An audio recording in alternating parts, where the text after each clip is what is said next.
Hi guys, and welcome to this tank review of the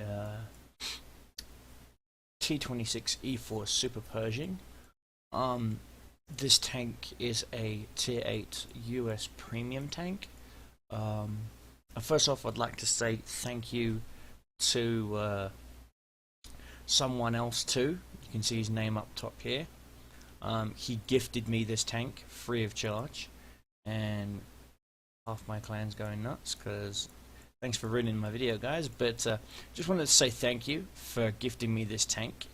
Of course, it has my crew from my EZ8. My favorite tier 6 medium is the EZ8. It's always a very underrated tank, but we're going to go back to the Super Pershing right now. And the Super Pershing is a very odd tank. At range, it can take a pounding. Up close, depends on what you're fighting. You will see other Super Pershings, you will see T-34s, IS-6s, lows of that nature. And the first thing they do when they see you is they start loading premium shells, or they'll start loading HE. Hence, that's why I'm running a medium spore liner. Of course, this is before the 8.6 update, so it's only 15%. At the 8.6 update, that 15% will jump up to 20 or 25% if I remember correctly. And as you can see, I have the improved ventilation, and I have a medium caliber tank rammer. Now, of course, as you can see, I have no premium. I do not use premium shells. I think they're pay to win, plain and simple, and should be removed from the game. And that's enough of that rant. Of course, typical first aid, repair kit, and manual fire extinguisher. Now, normally I don't carry 11 HE shells. I normally carry like 6, and the rest is all stock AP shells. Now, its gun really isn't anything to write home about. It's pretty much just the 90mm gun that's on the Jackson. If we can compare those two gun stats for a second, as you can see, both the same caliber. The tank destroyer fires just a little bit faster, but the medium tank has an extra 10mm of penetration. Same damage, little less accuracy, and a lot longer aim time, but it weighs the same. It's basically, like I said, it's basically the same gun. It's just typical wargaming. We're going to make you research the same thing X amount of times because we want you to. Ha ha ha. You bought American, you suck, pretty much. And its only other rival is the Pershing, and unfortunately I recently sold my Pershing because it was just hemorrhaging money. Even on a win, I was still losing about 6,000 to 10,000 credits a game, to the point where it just wasn't fundamentally viable to have the tank anymore. And proof is in the pudding. See, as you can see, I used to own the Pershing, and see, there's EXP accrued on it. See, I used to have the Pershing. As you see, everything's unlocked for it. The 105 derp, all the way up to, again, the 90mm gun. That I believe is the same 90mm gun that is actually on the regular Pershing. Let me just do a double check. There's that one. Tech tree. Of course, you're going to lose it, so fine, I can't check that just yet. I'll probably check it on the test server when I get time. And everyone all of a sudden is inviting me. Typical weekend events. But what can I say about this tank? It is a fun tank. It's an absolute beast. It's, you know, just over 50 tons, 51.34 tons. Now, the thing that does me in is the engine. Even the stock engine on the Pershing is bigger than that engine. Wrong thing. If we go to the tech tree and we look at a stock Pershing details, 560. 560. 560. So why does this Pershing only have a 500 horsepower engine? Doesn't make any sense. Either it's a mistake on Wargaming's part, or they're purposely really just wanting to F us over. The 178 hull armor, I can believe that. I've been shot plumb through this spacer plate by IS-3s. Plumb through my gun mantlet and space armor by IS-3s, by IS-6s, lows, T-34s. This tank is a support tank. It's not meant to be a tank by itself. It's a Wolfpack tank. If you run this tank with two other Super Pershings, you do have a high chance of coming out on top with some decent kills. You have one Super Pershing sitting at back, drawing the fire, while the other two sneak up around it and pinch the enemy like a pincer from the sides or the rear. But your core rivals you will come across is one of these, a T-34, American Heavy. This bad boy has 248mm average penetration against your armor, which is just going to go plumb through. A lot of people often aim for the turret. They'll often aim for your command. Well, see, this is the thing. This recoil spring / hydraulic lifter has no hitbox, yet players will swear up and down this thing has a hitbox. But when they shoot, they're not penetrating this, they're actually penetrating this, which in my personal opinion should be an automatic bounce zone. It really should. It should be an auto bounce zone, because this is an auto bounce zone. So why isn't this an auto bounce zone? They're not hitting your commander's cupola, they're actually hitting below it, where it should be an auto bounce zone, but it's not. Again, another mistake. Also, if you come across a Super Pershing and you're this close, you could aim for that if he's stationary. If he's not, aim for the lower cheeks. You could, if you angle correctly, get in between the track and this corner here, because it ignores the spacer plate. You will penetrate, being penetrated from the side there. So be careful with wall scraping. My advice is get the tank. It is a fun tank. It's a very underrated tank. This tank goes as fast as this tank. The Super Pershing has literally, it's like driving a KV-1. As you can see, yes, I do have a KV-1. I do have the KV-1S. Yes, the KV-1S does have the stock gun. As you can see, I'm not progressed that far into the KV-1S just yet. I'm mostly sticking with my Americans. I only have the KV-1S for medium tank companies. KV-1S, M6, if you've noticed, EZ8, Jumbo, Jackson, Hellcat. Actually, where is my Hellcat? And no, I didn't sell it. Huh. Oh, there it is, Hellcat. Duh. Blind as a bat. And the Churchill. I'm thinking about selling the Churchill. Because I just have no interest in going down the British Heavy line right now. None whatsoever. There's a reason why. The British Heavies, Tier 6, Tier 7 just suck balls. Tier 8 and up is where, honestly, Tier 8, Tier 9 is the best heavies you're going to come across. I really don't like the FV215B or the 251B138. I really don't like those designs where the turret is back. And because you can easily it's just, you're exposing all of your body before you can even get your turret around. And they should like driving backwards. And then everybody knows your rear armor's dog shit anyway, so. So it looks like the Churchill is probably going to go. I do have some extra tank slots. I'm probably thinking about buying back my Chinese T-34.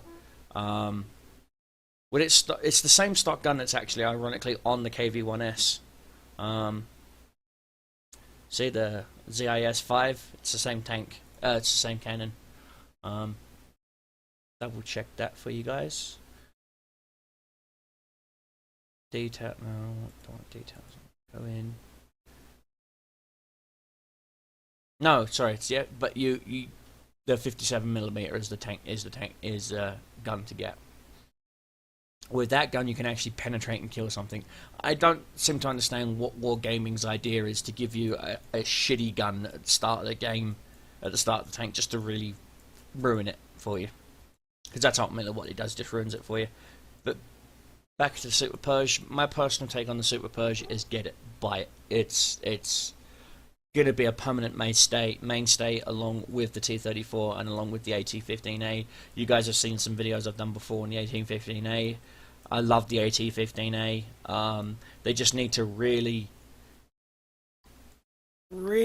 up either the damage or the pen, because I'm seeing a lot of Tier 9 games lately in this thing. Same as my Super Purge, I'm seeing a lot of Tier 9 games. I know the T-34's got a gun that's powerful enough to take on Tier 9s, Tier 10s, which is why it sees Tier 9s, Tier 10s. But this poor sucker doesn't, and this poor sucker doesn't, so I don't understand why I'm seeing those tiers. Yeah, I know for a fact every Soviet cash op tank has preferred matchmaker. Why doesn't the British? Why doesn't the Americans? I also know that the French don't get tiered matchmaker either.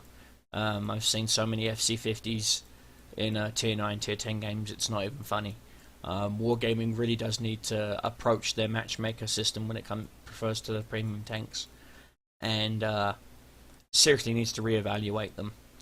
They need to stop showing constant love for one nation and a complete and total fuck you for the others, because they're going to lose a lot of players eventually if they keep doing that.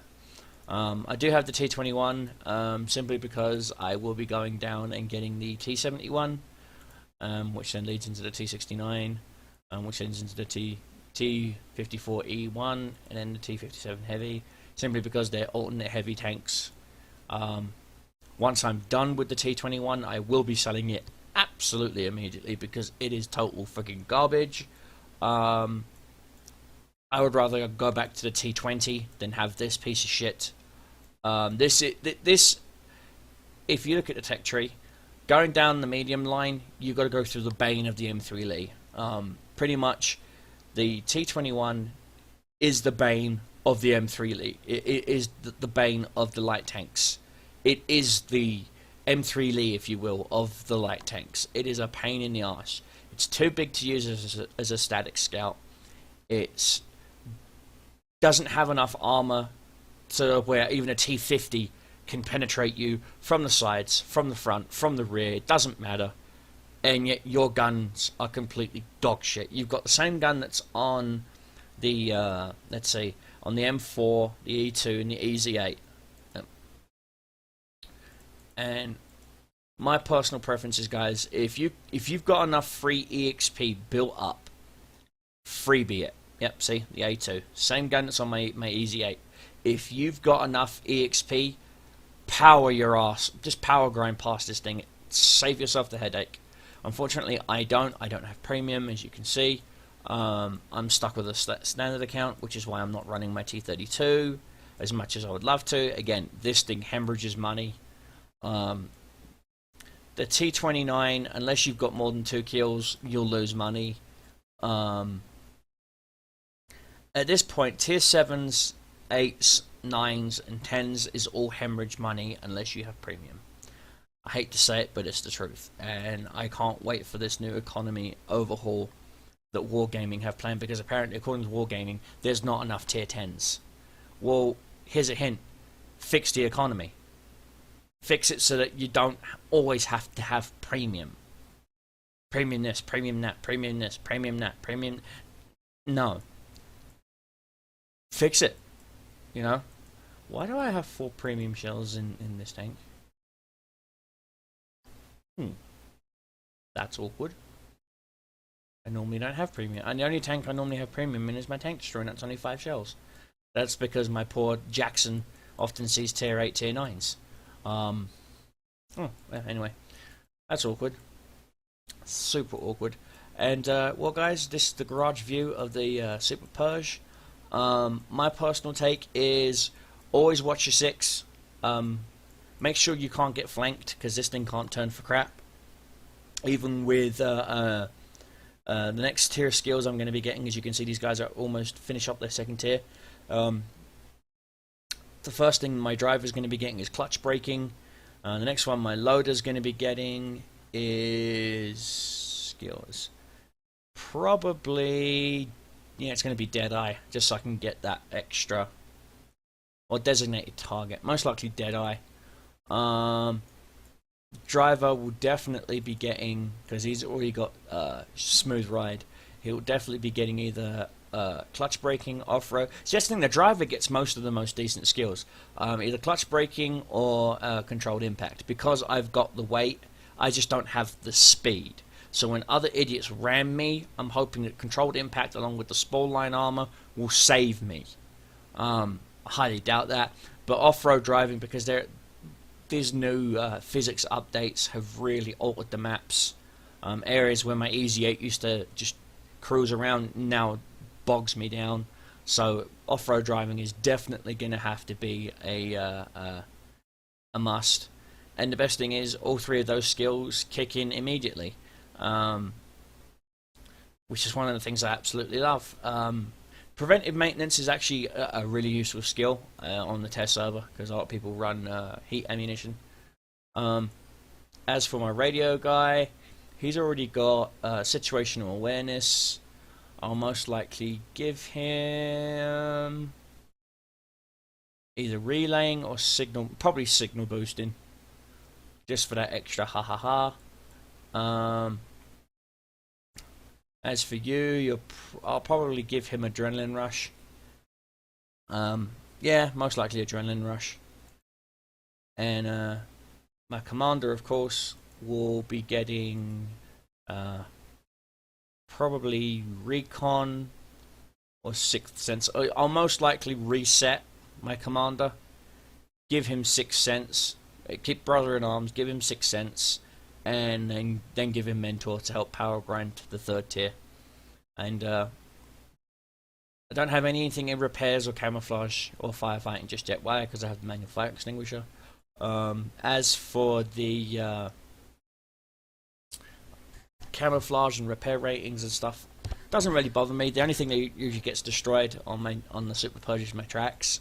Hence, that's why you're going to need clutch braking, because you need to turn your tank just before that shot comes in. So hopefully they hit the spaced armor, or you get that one odd lucky bounce. Steel walls is definitely one of these things you're gonna get in this tank. If we look at the service record, and as you can see, yes, Easy 8 Sherman, 855 battles. Like I said, my Easy 8 is one of my favorite C SuperP.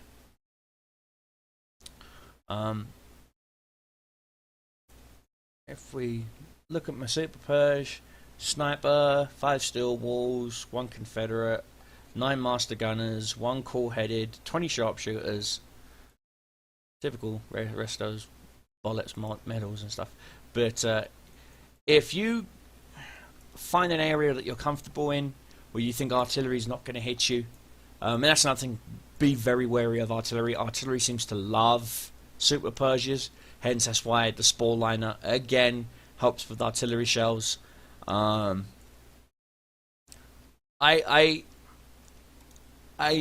kept the spore liner armor on it simply because I have the weight. Weight is not an issue with this tank. I got all the consumables I need. I got everything else I need. So I figured spore liner is what I need. As for the aim time, yeah, it is a pain in the ass having almost a 2.5 second aim time, you know, with a 0.38 accuracy gun. If they could lower the accuracy down to the same as a tank destroyer at 3.4, 3.5, but maybe increase the aim time to like 2.5, 2.6, and give it, say, 5 or 10 millimeters more penetration. Fire rate's just fine, just a little bit more penetration. You're golden. It would be a great counter sniper tank. And that's what I use it as right now, as a role for a counter sniper or blocker. El Haluf being one of those maps that I use it for a counter blocking. But what can I say, guys? It's a beautiful tank. I'd have to say again, thank you to someone else too for gifting this tank to me. He is one of my avid followers on Twitch. Thank you again so much. Hence, that's why you got the credit scroll at the top. If you do want to follow me on Twitch, it's Twitch TV/DeceptiveCobras. And I'm this Saturday, tomorrow, I will be doing a 20 viewer event. I just got 21 followers on my Twitch, and at the 20 viewer mark, I told my viewers that I would be doing a special event in War Thunder, which I will be doing, which is bombers versus biplanes. I saw it on Entech's channel, and it looked like fun, it looked like a blast. So me, Ren Zero, and Katiana, his fiance, will be flying in our bombers, and enemy team of 15 planes in their biplanes, and biplanes only. No Chaikas, none of that, just biplanes only. Will have to try and shoot us down, and all we're allowed to run is bombers, and bombers only. So yeah, that should be fun. And so yeah, thank you, and thanks for checking out the review. This is the garage. The clip you're going to be seeing off of this is the very first battle I had with the Super Pershing with Necros, otherwise known as Someone Else 2. He's the one that gifted me the tank. He already has a Super Pershing and wanted to platoon, so enjoy. Hi guys, and as promised, this is the replay of me with Necrodamus. This is my very first battle in my Super Purge, and yeah, it's got me Easy 8 crew. Didn't even have the gun rammer, had nothing in it other than a fire extinguisher, repair kit, and a med kit. No premium rounds, as you can see, absolutely no premiums, no preem, just straightforward AP and HE. And as you can see, we are platooned up. We decided to go to the Donut, as it's called, which is down by Hilo Jeddah 7-8, and unfortunately Necromancer's game crashed at the beginning, but he managed to recover pretty quick. So before that, actually almost even before the game even started, we got a Type 59, an AMX 1375 with us, T28 prototype, Tiger 2, and a T34. This is a very heavy T8 game with a Tier 4 artillery, only one artillery apiece.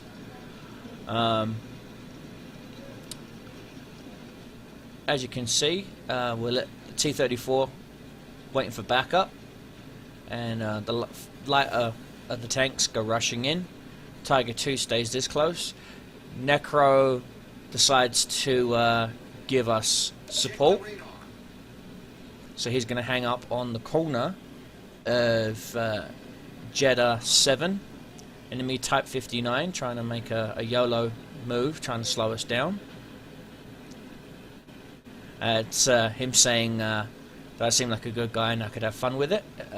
I was referring to him in the live stream. This was actually during the live stream when I recorded, when I had this gameplay. Figured I'd stop, but I gave too much of my side armor here, and I do pay for it in a few seconds. 2, 1, right there. Paid for it. Right in the side of my spacer armor, as you can see, but for some reason spaced armor did not absorb it. Saw that the KV4, the KV5, and the ARL-44 were trying to get around, and all we had was a T-34 and a Tiger 2 slowing them down. I was waiting to get across, and artillery has already fired on the KV4 and missed. Got a Tiger behind me, and I really didn't want to be that annoying guy that pops in and out, in and out, in and out in front of the Tiger. And so, as you can see, I waited for a shot to be fired. I thought it was the other KV5 that had fired. It wasn't. KV5 takes a shot at me in a few seconds, hits me right underneath on that lower cheek, as I said earlier. Start to climb up on the hill, figuring I could get RD safe. They hadn't even realised that their artillery was already dead. It really didn't hit me. So I'm still trying to be RD safe. Saw this rock, I was thinking I could somewhat wall scrape. Didn't realise that the Type 59 up top was where it, by himself, managed to get a penning shot in the KV5. As we can see, right there, another shot into the KV5. Type 59 is trying to get a decent shot on me, but the T-34 has actually got me covered, and the Tiger 2 has a T-34 covered. So it's kind of like a cross brace system right here. Type 59 really isn't going anywhere. Spaced Armor absorbed that shot. As you can see, they're trying to go for my Commander's Cupola multiple times. Nailed their T-29. Saw the Type 59. Now, I have the gun elevation, so I'm really not worried about that. Decided to hug the rock even more. Finally realized that their artillery was dead. Type 59 is being sneaky. I really had to turn to get the engine horsepower in me. I really didn't want to give him my rear armor. Left track again. Got hit. 227 damage that time. I'm like, right, enough. You and me, Mr. Type 59. Our artillery hit him for 70 points. Necromus is trying to give me cover. I'm not really worried about the KV-5 because he's staring at a T-34 and he's down to 72 hit points. Not really worried. He can't one-shot me. In a way, I'm sort of trying to go hull down on this hill. Weren't going to happen, so I figured I pulled back a little bit. And our T-34 finish off that KV-5. ARL 44. No match for a T-34. So Type 59 shot, and he's bounced on the Type 59 at that angle. It's kind of odd for me. Get a nice little... Now the Type 59 now. ARL 44 is by himself. Necromus swoops around, finishes him off. We've crushed their big push now. All they've got left is one heavy and a Panzer IVS. Trying to swing around. I really got to get that soft ground skill so that I can get around here quicker. KV-5, 542 health. Necromus is staring him, trying to get him. I'm trying to catch up, and then I'm going to flank him via the live stream. 300 damage there. He's down to 37 hit points. Am I going to get the shot in time? Am I going to get... No, can't get the angle, can't get the elevation. Trying to be sneaky. He's covering his Dalek up, his little R2-D2. But I managed to still get a shot on it. Just, he fires, he misses, I shoot. I nail him. That's all resistance dealt with. Just the IS-3 left. Enemy Tiger's screaming at his team. And I admit it, 3 kills. Not a bad way to start off in a Super Purge. And Necromus comments on that. Looking at my poor tank, my gun mantlet. Oh, good lord. You know, absorbed a lot of damage. So the front spacer. I've got more holes in me than Swiss cheese. But I'm still rolling. They hating. Just keep on rolling, you know, keep going. Enemy IS-3, I'm thinking, well, we'll see. He's at 756 health. Got a Hellcat, an IS-2, and a KV-1S. Ardy nails him for 80. 473 damage from the IS-2, and Hellcat, I believe, finishes him off. And we just... And that's it, guys. That was my first initial game in the KV-1S, as you can see. Lots of damage in my frontal, in my gun mantlet and in the spacer plates, both in the body and in the gun mantlet. A couple of shots did get through. As you can see, someone is obviously trying to hit my Commander's Cupola. And again, me telling in the previous area, certain areas should have been an auto bounce zone. Getting me square plumb center multiple times, at least 2-3 shots from what I can see. And left the game with 597 health. Steel Wall, Spartan, Sniper, Master Gunner, and my second badge. I don't believe it was my second badge. You can check out the post-game screenshots and find out for yourself. I believe it was also a potential 4,000 damage received. This tank is an absolute monster. As I said in the garage, buy it, and as you can see, with the right team, even just 2 Super Persians, wolf packing can do a lot of damage. So as always, guys, take care and watch your 6, and peace and love.